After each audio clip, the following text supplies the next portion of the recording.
Chris, Nini, talk to me, man. dude. Thank you for being on. Nini Blanco. Thank you. Famous, brother. infamous. Not famous. We Fresno got mayor. nicknames. I love Fresno, Nicknames. man. I Future love mayor of Fresno. the city. I like your shirt, There bro. was no way, man. No Solid way. goods. Hey, solid goods. You guys, hey, just give us a shout out whenever you see this.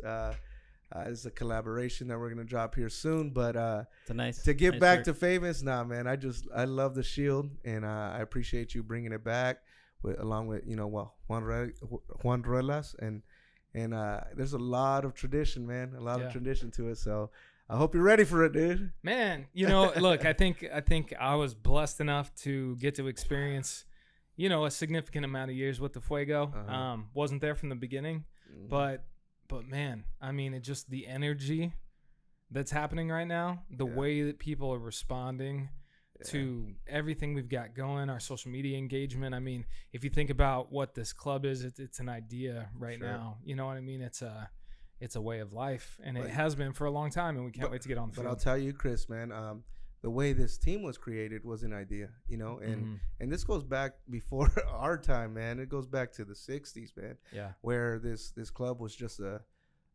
Sunday league club, with all due respect, but it had tradition, man, and that tradition was Mexico, which was a soccer club, and my father, followed them and then raised his kids to follow the club, so it has a lot of traditions and a lot of barbecues and a lot of Sundays where a lot of people's living, right? They would go cash their checks, right, to their family, right, would not see them on Sunday, and they would cash their checks to support this club, man. So it's love, and it's football, and it's the community, and I think the Shield is perfect for the need that we have right now with all this stuff going on, and people are excited, dude, to get back to the stadiums, to the roars, and to watch some good football, man. No doubt. And I mean, it still feels grassroots. I mean, when you talk to people, it's like everybody's got a story about, for sure, 2003 or back, and even way before, and you start hearing about all these things, and it's like we still want to be that grassroots team. And and I think you can be, man. I think you're the perfect person for the job because you kind of call a spade, and there were some things that needed to be done while the transition from well, I would say not playing at FPU, because we kind of bounced around in some middle stages to the purchase of the Fuego in 2006, 2007, so these late years has kind of been the fruits of that labor, right? Getting into a locker room. A real one. Real one. Having a real stadium. Exactly, man. Having the professional feel, because it feels good walking down that little pathway. Do you miss it at all? Oh, of course I do, man. But what did it you were a pro, right? Like you played in different places. You played in the league, and like, why was the Fuego different for you than playing anywhere else? I think the obvious thing is when you pay, when something comes for free, I think you kind of take it for granted. But when you put in blood, sweat, tears, training, that's what it was, man. To something that we believed in, right? Something that kept us, because it was, some Fresno Pacific, there was some international, there was some people coming in and out, where this kept them in shape for a college season, right? And that's what we saw it as, right? We got to play at the highest level on the off season so we could come into season and potentially get seen by someone to get a trial somewhere, right? That was aspirations. But I think when you take care of something and when you care about something so much, it makes it that much better, right? When there's a stadium setting around you now. Yeah, it feels different than anywhere else. It is. And especially too when the upside is your family, right? Asking you for tickets now and having your family there and watching them, watching them while you're out there, man, because you do notice them when they're on the stands, For sure. Yeah, you're like, hey, man, how's it going? So it's pretty cool, dude. It's got to be special. And I mean, something I feel like that maybe some other clubs have this, I don't know, but I feel this way about Fuego is like, whether you've been a player or staff, or like a game day staff, an usher, a ticket taker, dude, anybody. Exactly. Like you feel like you're part of it. Like you're part of something. And I think when I've worked on staffs at the big league level, right, or I've seen players, you know, across major league sports all the way down to amateur and youth sports. But for some reason, there's sometimes a disconnect with like, all right, I work for the club or I play for the club. But with Fuego, it feels like we're all building towards something different, like a different level. And it takes each of us. And I always got that sense from the players, like they didn't see this as just a team that they played for. Like they were embedded. And still to this day, when we post stuff, you'll see former players from all over the place. Even ones who didn't play for Fuego, some that play for Fresno FC, who are just like, man, I'm in on that. Yeah, for sure. I'm in on that. I was part of that. And the perfect example is people coming in from different countries, right? So I've been blessed to be friends with people that came to play with us from a different country, and they hear Fresno. It's like, oh man, what did I sign up for, right? Yeah. And no disrespect to Fresno, but when you see it from an international aspect, right? They see California. It's more like, oh man, I'm gonna be on a beach. I'm gonna be hanging out with the ladies, whatever, especially if they're coming from, Brazil. Nah, I didn't say that. I didn't say you were gonna say it. No, I saw it. No, it was about to it's come out because of the beach, Yeah, sure. They love it, So, but seeing like freaking big time players that play for the club, like Fabricio Codesera, like Amaury Nunes, like Pablo Campos. Here when Fresno Fuego got started, man, it's big time, dude, because you see MLS championships. Yeah, dude. You know what I mean? Like we're playing against these clubs, we're playing against Galaxy. So they see you. We're playing against Earthquakes. We're playing against Real Salt Lake. We're playing against the Armenian national team. We're playing against all these teams, and these guys flourish, man. They score goals. Right? Amaury came in the first year, and then we played Alaves from Spain. Right? That was in 2005. He came in and scored a goal with his left foot, man, and with a broken hand. So I remember those games thoroughly, and he's coming in and made a quick impact. But also, too, he'll tell you himself, man, he loves Fresno. Right. The people here, like, being in a stadium, how they treat you like family, man. Like, hey, I'm Audi by first name. Hey, let's hang out. Let's do this and that. And they treat you with love, man. Right. Yeah, and a shout out to one person too that loved Brazilians. His name is Solo. Solo, and he ran the Tampico club, Sunday League team, man. And he loved them. Huh? Yeah, dude. No, he loved them, man. We would barbecue and hang out, but what was it like? Him too. What was it like? I mean, playing at FPU, there's a connection. I think maybe in Fresno, not a lot of people know a ton of Brazilian folks for sure. But we've had a lot of them on FPU and even at Fresno City College, and what was their experience like playing out here, first time in the United States for some of these guys? Like, what was their experience like? Well, first off, I was blessed to play Fabricio when I was in high school. Like, I was actually younger, like a super young Fuego player, and my first year was with the reserves. I had a fight for a position, man. It wasn't given to me because there was a lot of talent here. I could remember, that first year it was there at Pillabos and Coach Joel, man, he was running the open tryout, right? And there was about like 250 people there, right? Wow. Yeah, trying out. Yep. And the first thing he did is just, hey guys, we're gonna start running laps. Right? So they're running laps, and you just see people getting in and out. Just walk into the parking lot. It's like, man, forget this shit. Yeah. Right? I'm done. Who's gonna make the team? Yeah, so right. Who's in shape? Yeah, exactly, man. So That's with in those early years is I think those are the years that I felt like I learned so much, because sometimes when I would get into the practice game, I would have to cover Fabricio. He was. He was an 8 or a 10? No, he was a 10, man. He was a 10. True 10. Yeah. Lefty, professional player, dude. He was a freaking baller, man. And imagine playing as so young, playing against him, right? Yeah. Right. He was the next number 10 in Brazil. They were talking about stuff like that. So him to land in Fresno was a big deal, man. It was a big deal, and he was a freaking amazing number 10, man. Crafty, strong. Was only 5'7". Yeah. Dude. He was a nice. I mean, player, those man. early teams, like you look back at their rosters and you're like, damn, for sure. there's some ballers. There's some ballers, and Well, I wish Chivas like USA, man. They went down 3-1 against us with their full starting squad, man. wow, Yeah, 3-1 in Chichansi. Yeah, so those were games that, you know, even in the Open Cup in the opening year, man. There's Alexi Lalas that came in and gave a little speech, dude, about you guys are a professional team. You guys just tell that story, because I think there's a lot of people, when we sit around and we have drinks and we're hanging out, we get to hear this story. Sure. I think, and that's what we're doing right now. now. Yeah, good point. Just on the microphone. Sure. Yeah, just on the microphone. You know what I mean? But tell that story of how you guys got to that game. Yeah. What that game was about, and then that speech afterwards. And first off, and the reason why we're talking, we're having drinks and talking, and that speaks volume to where I think you're trying to go to, where it's so grassroots, man, where, you know, it doesn't matter who it is supporting the club. As long as it's supporting club and it's all love and it's all support, it's what it is, man. We're just watching a game and having a drink,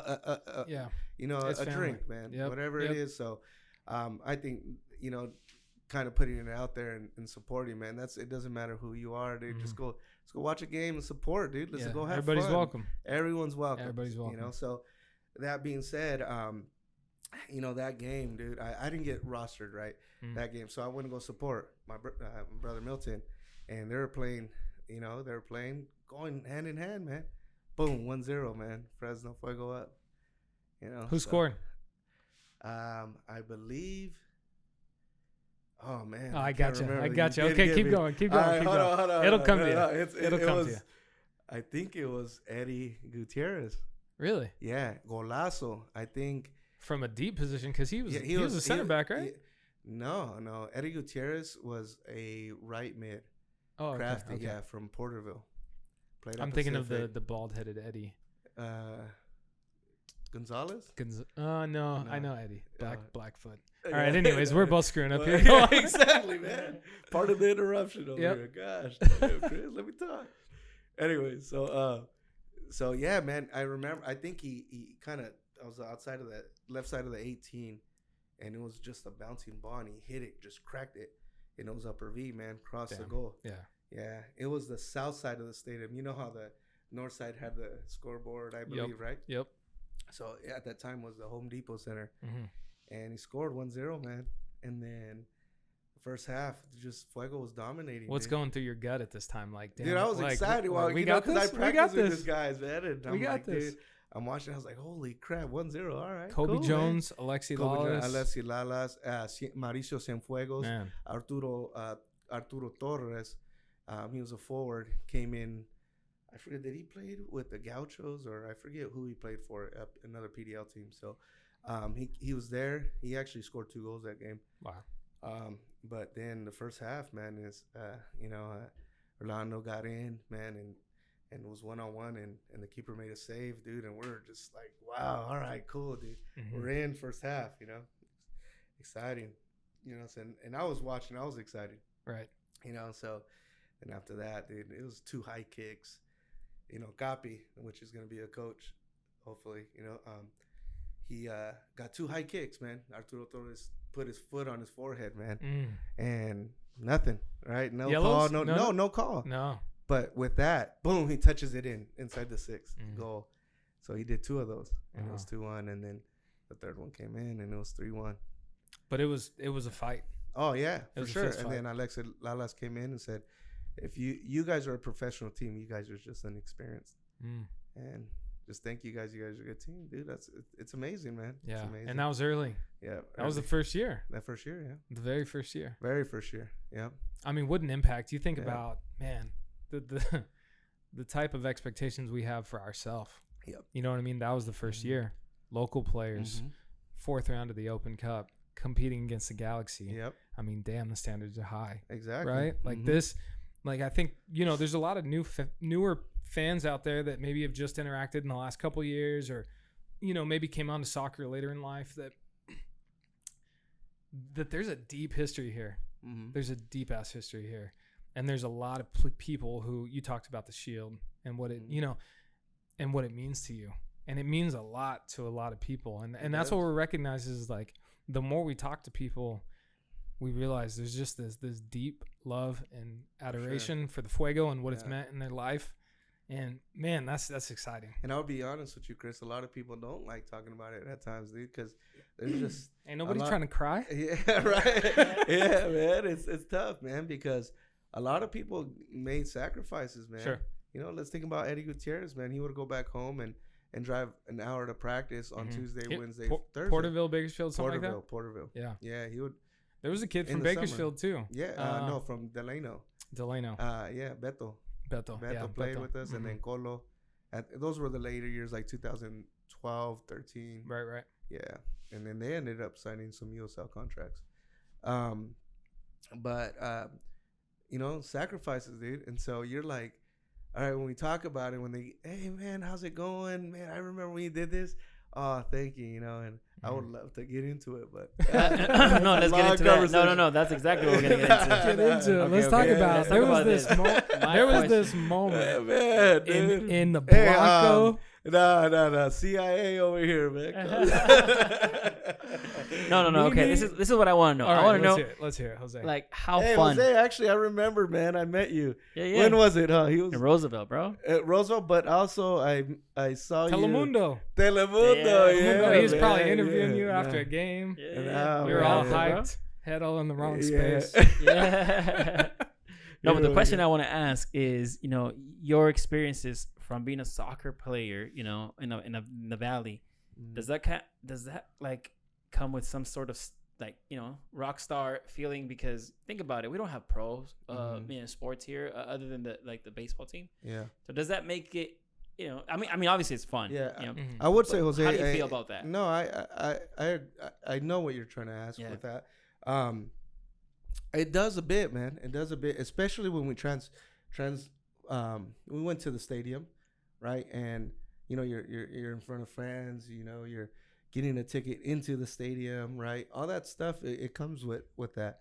But also too, I think in my early stages, it was more like I was kind of like in a black tunnel, man. Just I know what I wanted, but at the same time, I would ungear. You know, I'll be honest, man.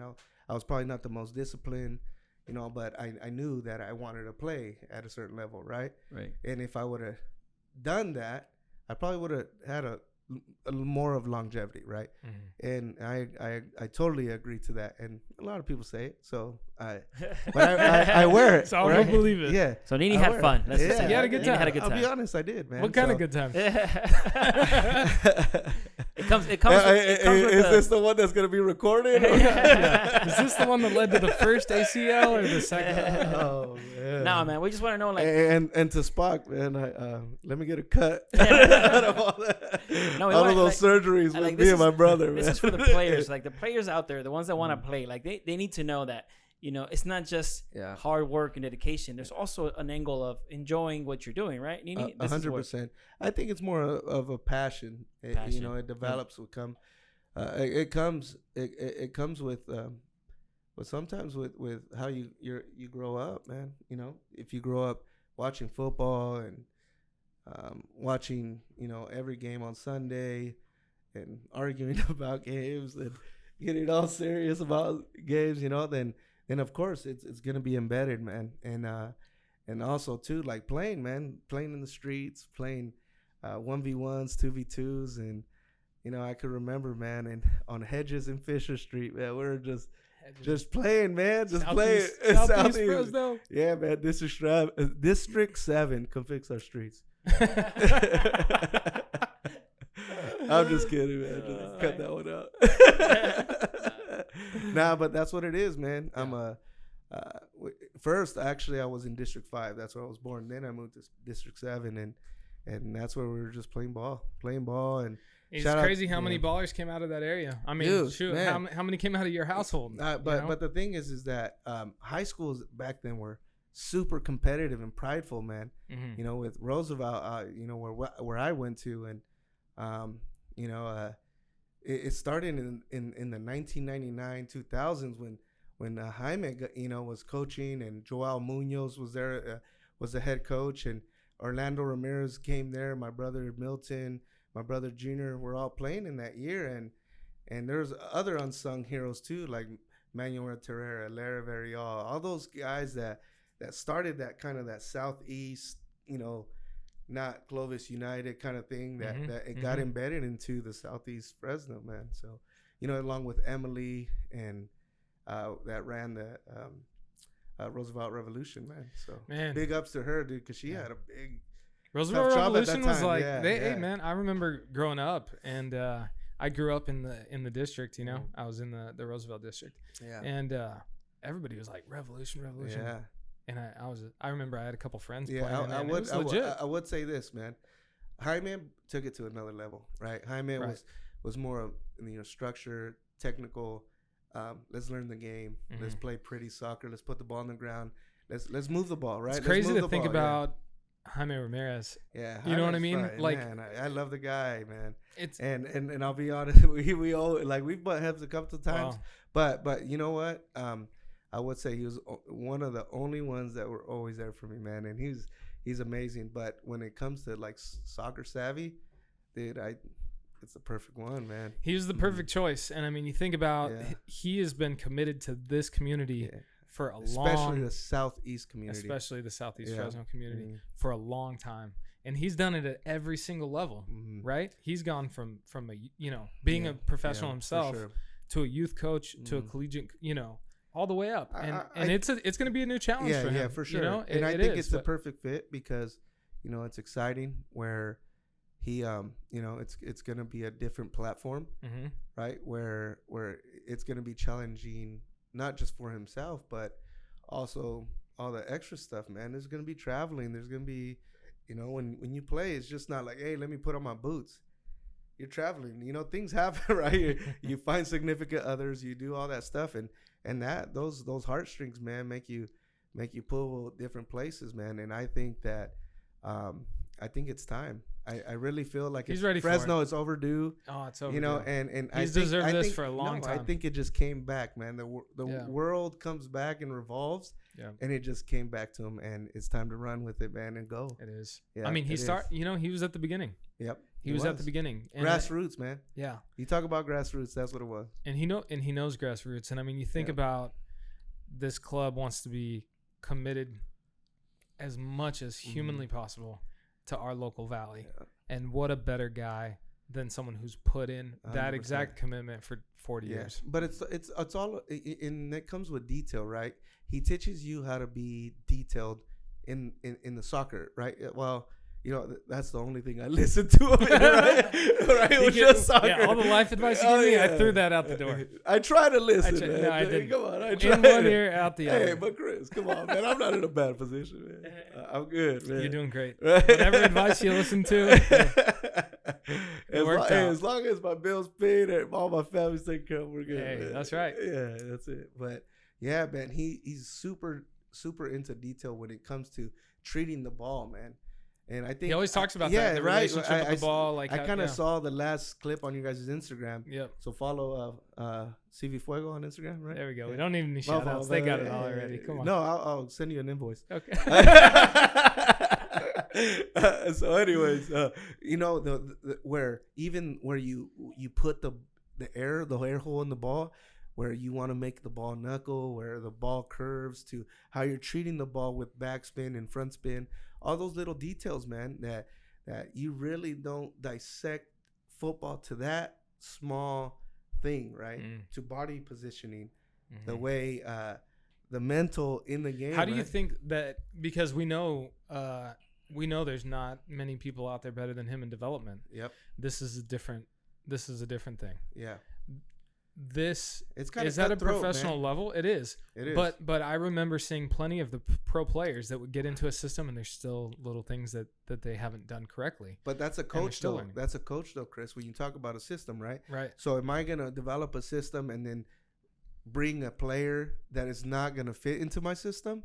Right? No, I'm not. That's where you give him the opportunity to put a good team together, dude. Well, and I think you will. And then the question I'm asking you is like, with someone who's so focused on fundamentals and development, you've been a professional soccer player now. How do you think that would definitely help propel a professional team to have somebody who's that detailed? Yeah, exactly. Lead them. But I think dude, he knows his game like the back of his Yeah, hand. for sure. He watches professional games. He probably knows how guys feel in the locker room after a 1-0 first half, right? He knows all that stuff. Now you give him the reins to like, hey, let's quit the shit, dude. Right? You guys are grown adults. Let's fucking win this game, dude. Yeah. That's it, right? And now I think he's at that point where he's going to get the players and he's going to make it like have success and he's going to get it done, dude. I think it's to that time, right? He doesn't there's no other ties to it anymore, right? There's hey, you're a professional coach. You get professional players and win me some games.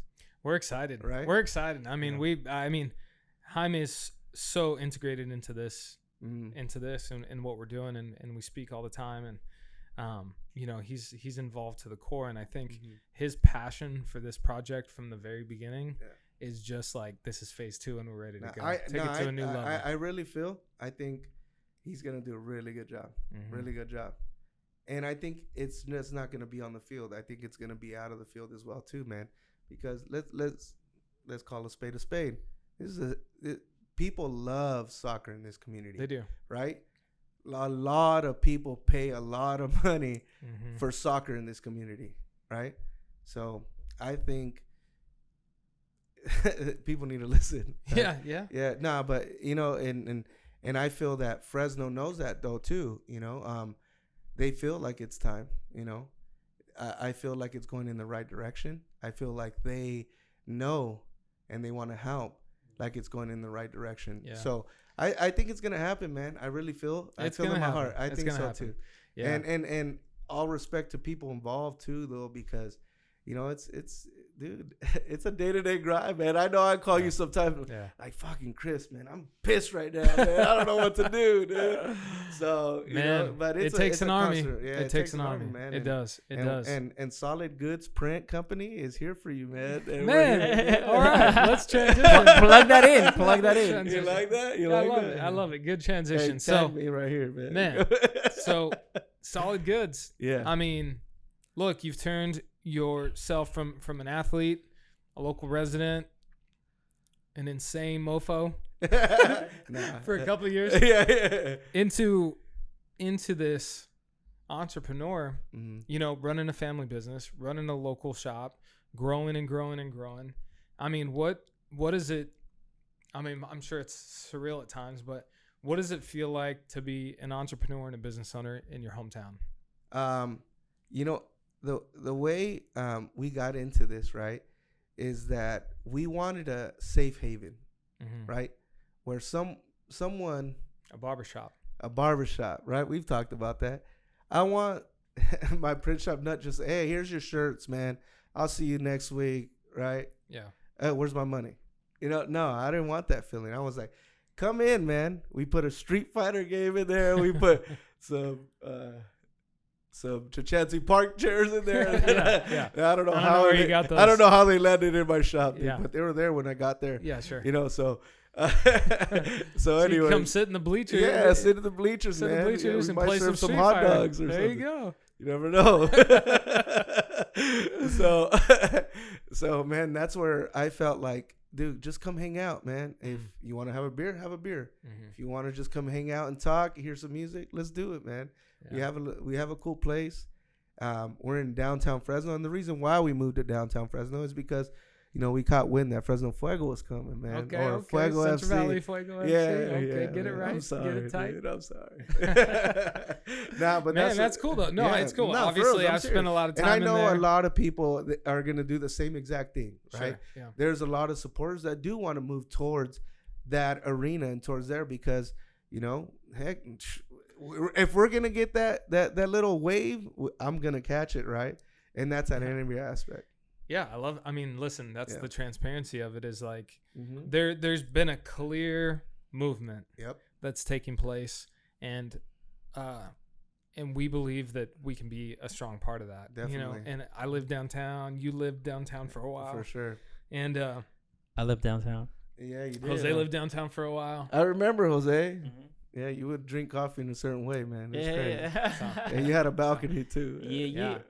Hey, shout out this morning to I'm gonna screw up the name because I can't speak correctly, but Valparaiso. The coffee shop? Yeah, I think so. yeah, Valparaiso. Where's that? It's so dope. It's I so know. freaking Well, dope. no. Did you see the video? No, Alfred sent me a picture of the Fuego coffee. Ah, it's so dope. So Uh-huh.